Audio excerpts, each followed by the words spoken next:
Hello అండి, నేను doctor Rajani Priyadarshini, fertility expert, Rajani fertility centre, NA hospital, Karimnagar. ఈ ఇద్దరు మీ ముందు కనిపించే ఇద్దరు లేడీస్కి ఒకే రోజు చేశాము, ఒకే రోజు పాజిటివ్ వచ్చింది. సో ఏంటంటే వీరిద్దరికి కూడా ఒకే సమస్య. సో మీకు మ్యారేజ్ ఎన్ని ఇయర్స్ అయిందమ్మా? 11 years. మీకు మ్యారేజ్ 7 years. సో కపుల్ ఎవాల్యుయేషన్లో వీరిద్దరికి తెలిసింది ఏంటంటే లో స్పర్మ్ కౌంట్. ఒకరికి వచ్చేసి 1.3 million ఉంది, లెస్ దెన్ 10% మొటిలిటీ ఉంది, 4% మార్ఫాలజీ ఉంది. అంటే ఇట్ ఈస్ టూ లో. వారికి సాధారణ ప్రెగ్నెన్సీ రావడం కానీ ఐయుఐ ప్రయత్నంతో కానీ ఈ స్పర్మ్ కౌంట్కి సాధ్యం అవ్వదు. సో బెస్ట్ ఆప్షన్ వచ్చేసి ఐవీఎఫ్, ఇక్సీ. ఇదే ఇచ్చాము. ఫస్ట్ అటెంప్టే సక్సెస్ఫుల్గా ప్రెగ్నెన్సీ వచ్చింది.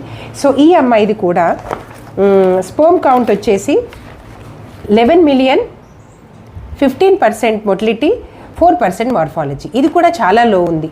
వీరికి కూడా సేమ్ ఇక్సీ విధానం ఐవీఎఫ్ అన్నది అడ్వైస్ చేశాము.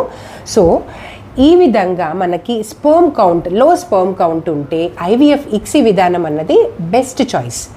సో ఈ తక్కువ కణాలకు కూడా మీ స్వంత ప్రెగ్నెన్సీ అంటే మీ ఓన్ వీర్య కణాలు తీసుకొని మీ ఓన్ బేబీస్ని చేసుకునే అవకాశము ఈ ఐవీఎఫ్ ఇక్సీ విధానంలో ఉంది.